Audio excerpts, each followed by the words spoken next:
right. Off the top of my head, let me see if I can do this. All right. And see if I might even be able to do the scores. Okay. Yeah. I can check on the scores. I got the scores. All right. Let me see if I can even do the scores. 73, 10, 10 tie. Okay. 74, Ohio State 12, Michigan 10. All right. So that's 1 and 1. 75, I want to say that was 21-14 Ohio State. Bingo. Okay. So that's 2 and 1. 76, Michigan won 22-0. Right. That's 1, 2 and 1. 77, Michigan won 14-6. Right. Yep.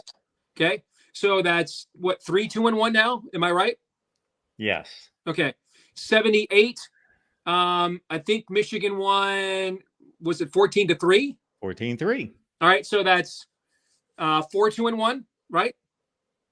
You've lost me on the score count. I'll do that at the end. Okay. All right. So you add up.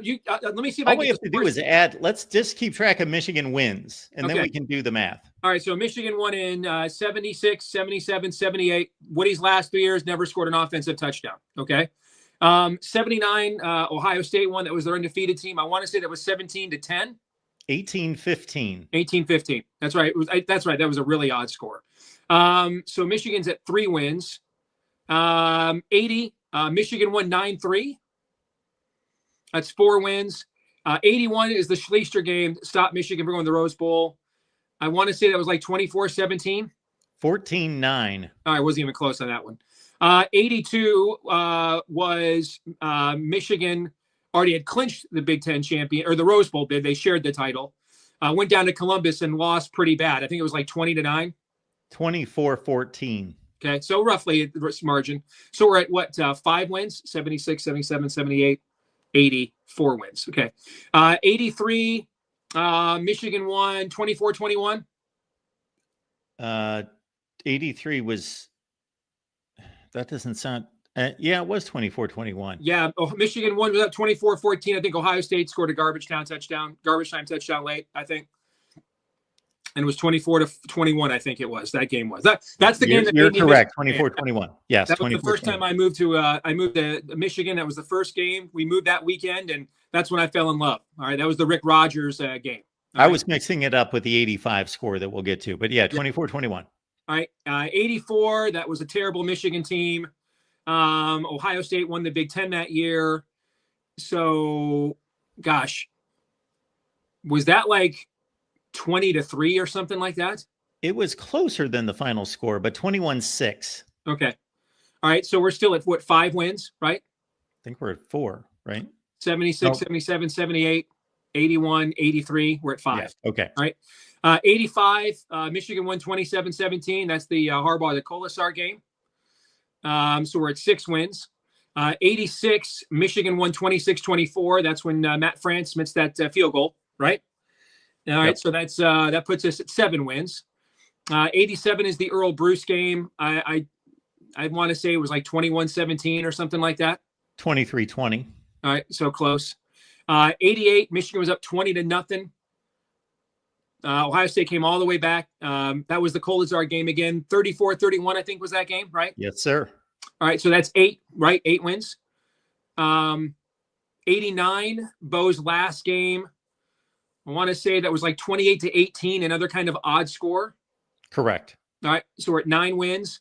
90 was the game where Cooper knew he had to go, thought he had to go for it, and then turned out he didn't. If he just played for the tie, he would have gone in the Rose Bowl. All right, and went for it on 4th down and didn't get it. Decided to run the option with the pocket quarterback, Greg Fry. Okay, not to be confused with Glenn. Michigan won, I think, was it 16-13? Michigan won that game. Bingo.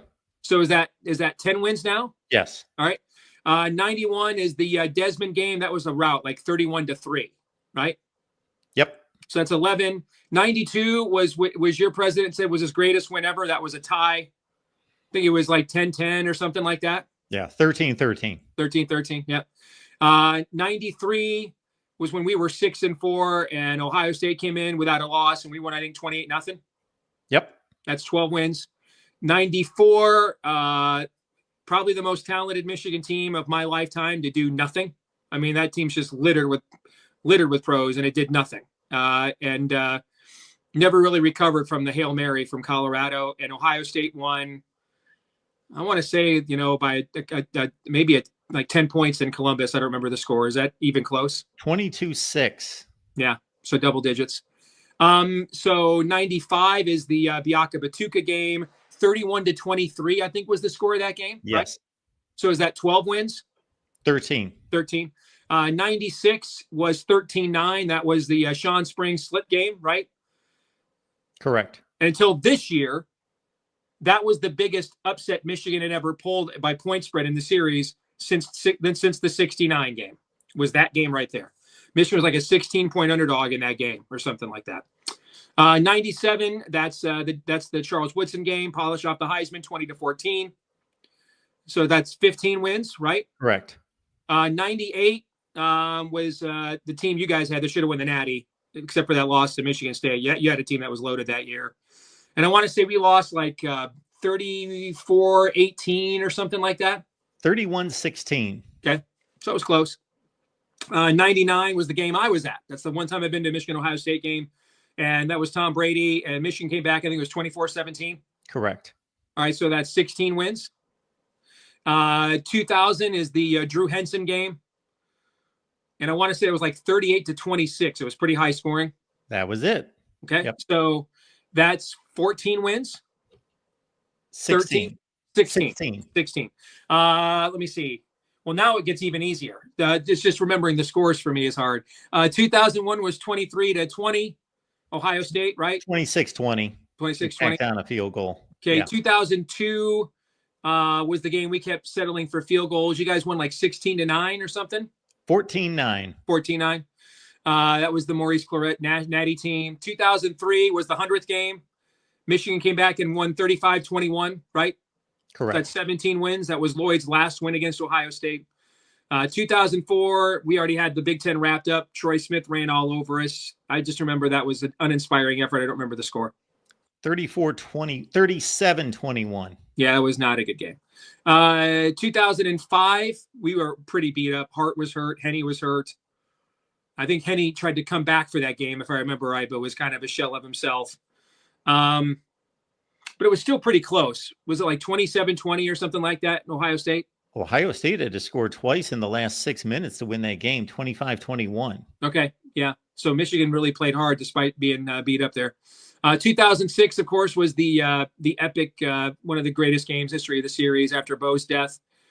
And I want to say it was 38-34. 42-39. 42-39, so even more points than I remembered. 2007, sloppy game. That's the Beanie Wells game. That's Lloyd's last game. I don't think we scored an offensive touchdown in that game. I don't remember the score, though. 14-3. Yeah, that was a pretty ugly one. 2008, I was on Quaaludes for that season to get through. All right, so I picked the wrong year to give up glue. I don't remember. I'm sure it was fugly. I don't remember what the score was. 42-7. Yeah, that was some bad Michigan football right there. 2009 was not much better. Again, those 2 years, by and large, I was on antidepressants, so I don't remember them very well. You tell me. 37-7. 37-7. Oh boy. 2010.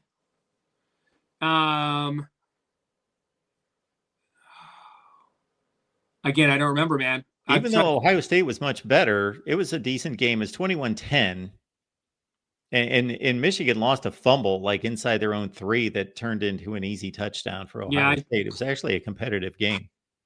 Those Rich Rod years, dude, we were holding hands and singing Josh Groban at the football bust. Literally, not even made up, not even a troll. Literally. I've tried to forget that ever happened. Okay. So we now go to Brady's first year in 2011. And I want to say we won it was a really high scoring game. And I want to say it was like 45-38, 38-31, something like that. 40-34. So I was close. All right. So that puts us at 18 wins, right? 19. Now it gets kind of easy again. 2012, we actually kind of surprised Ohio State by playing Denard and Devin at the same time and got off to a lead. But you guys came back, and I don't remember the score. You tell me. What was it? 26-21. Yeah, so it was closer than I remember. That somebody for you guys got seriously hurt in that game, if I recall, right?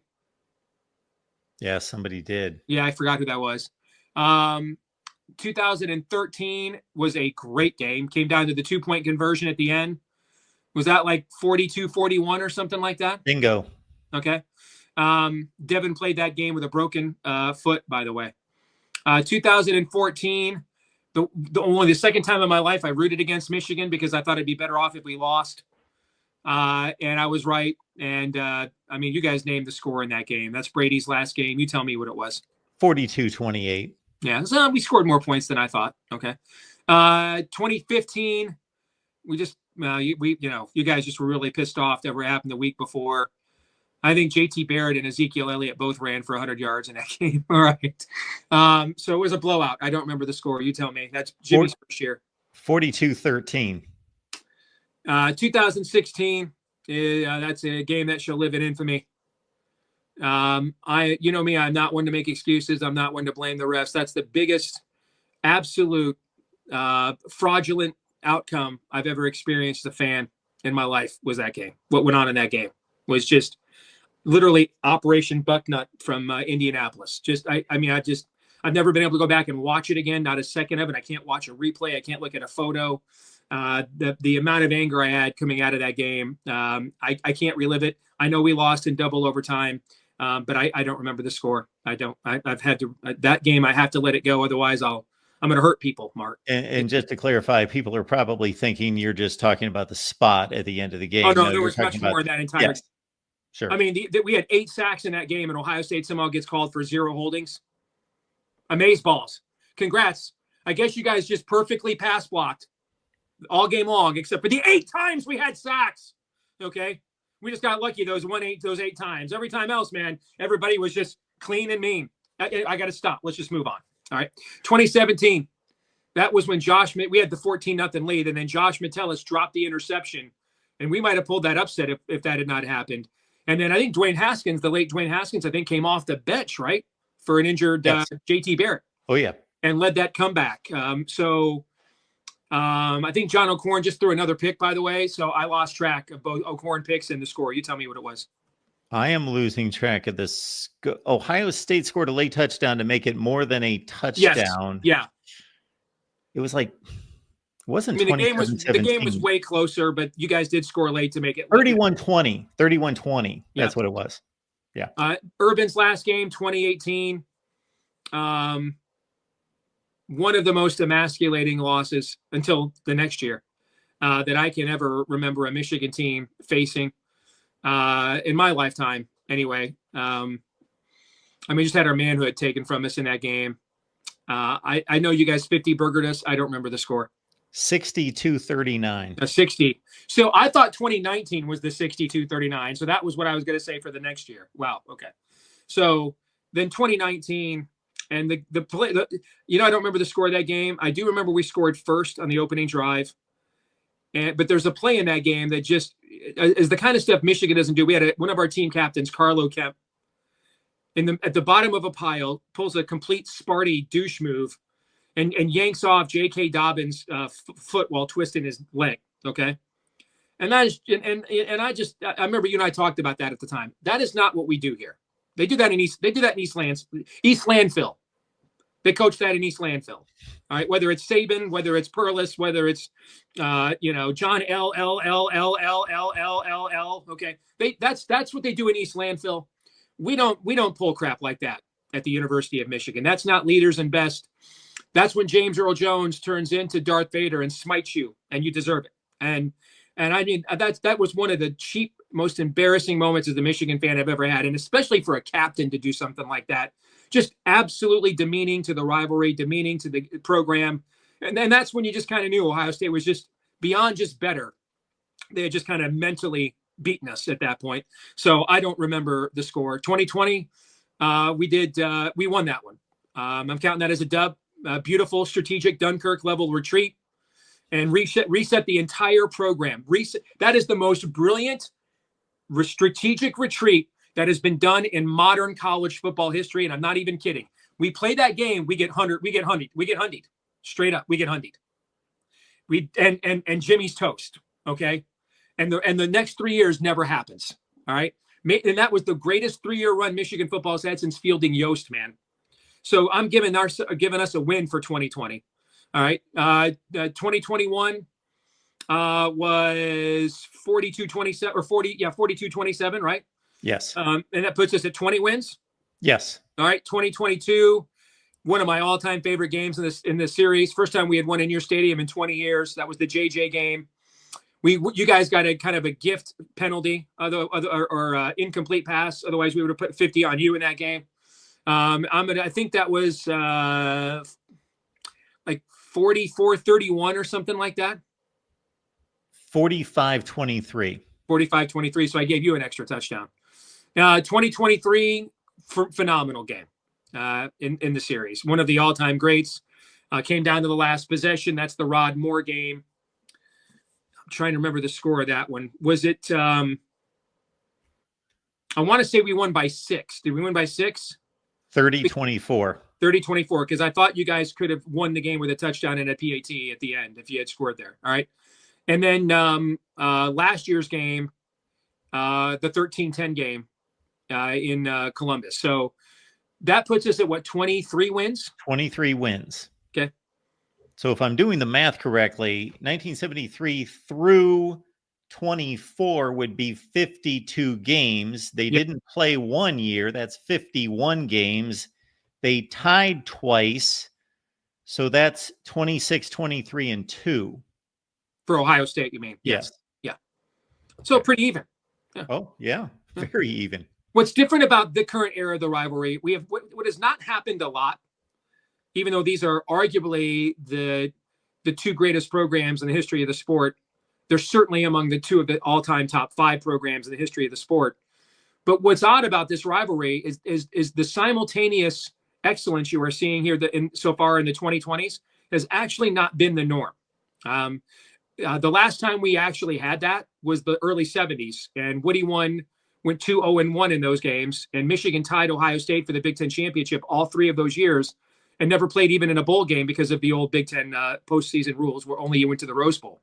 So what's been the history of this has not been the back and forth, it's actually been wild swings, and one program dominates the other and the other gets really pissed off and tired of taking it and makes some kind of landmark hire like Woody Hayes or Bo Schembechler or Jim Harbaugh and reverses or Urban Meyer and reverses the polarity of the rivalry. What we're seeing right now, where they won the last 2 national championships.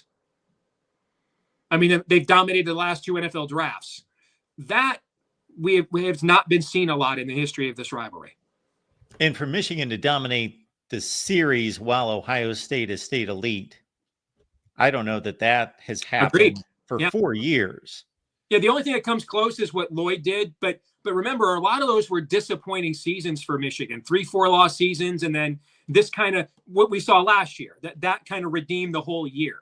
Right. OK. Sure. That, again, which goes to speak to the dynamic that is kind of new. And I mean, just look at this last recruiting class. All right. They signed 2 of the top 3, or depending on ranking, they signed the top 2 quarterbacks in the last recruiting class, in the class of 25. So I don't think anybody's going anywhere anytime soon. Got a couple questions here, Steve. Our buddy Jackson says, and finally, new rule. We'd love to see Dace on Real Time with Bill Maher or Club Random. Then let's see Mark on the Stephen A. Smith Show and Feinbaum. I think this would be great. I'd do it in a heartbeat. Absolutely. I'd do both. Now, man, last time if I was on with Club Random with Bill Maher, the last time I was around that much pot, I was a college student, so I'm not sure how that contact buzz works. I saw Charlie Kirk try to endure that, and it just wasn't real pretty. He didn't enjoy that. Yeah, Charlie and I discussed that after that appearance. Yeah. Really? Yeah. Let's just say that he did his best. Was that on your show? No, privately. I must have missed that one. Okay. Yeah. All right. Yakov, what's he got for us? He's got Steve is culturally more Clemson, Arkansas fan. A lot of truth to that. Okay. I mean, I listen, culturally, I'm more Ohio State fan if we're going to make it parochial for sure. Which is why I never had a problem with I'm disappointed that all we did was steal your signs. I mean, I mean, it was about time we should have done more ruthless things. I mean, I'm all for ruthlessness. You know, I mean, I just, I think, you know, culturally, I'm much more aligned with. I mean, all we got to do to get Maurice Clarett is a car. Okay, let's go win. I mean, this is the only pursuit in America where compensating somebody for dangerous work, like where you could split your spine at any particular snap, is apparently intercollegiate football. And every other entity, when a grown man does dangerous work, compensating him and his family for his volunteering of his body is considered justified, if not required. All right, so I don't care about that kind of stuff as long as you're not compromising I wouldn't even say that anymore. These schools have become so godless that I used to say, as long as you're not compromising the academic witness of the school or putting predators on campus, then like Michigan, you should be way more offended at Matt Weiss than you should be at Connor Stallions. And yet the amount of obsession with your fans on my X account over Connor Stallions blows my freaking mind. Okay. The amount of obsession that a guy went too far doing something to acquire information that it is not against any of the rules to acquire. Okay. You've got the wrong target. Just goes to show you guys you're a cult. The proper target is Matt Weiss. All right. How he somehow slipped through the vetting of both Harbaugh brothers. And you and I cover sports, have covered sports for a living. Other people understand the amount of security that goes in the NFL teams. How in the world he survived an NFL background check? Because remember, the feds say that Weiss has been doing this for like 9 years, which means he was doing this back when he was in the NFL too. So how in the world he slipped through the NFL vetting system and everything else? See, that's if you're an opposing fan and you hate the school, that stuff is what morally matters. Like, people were seriously hurt.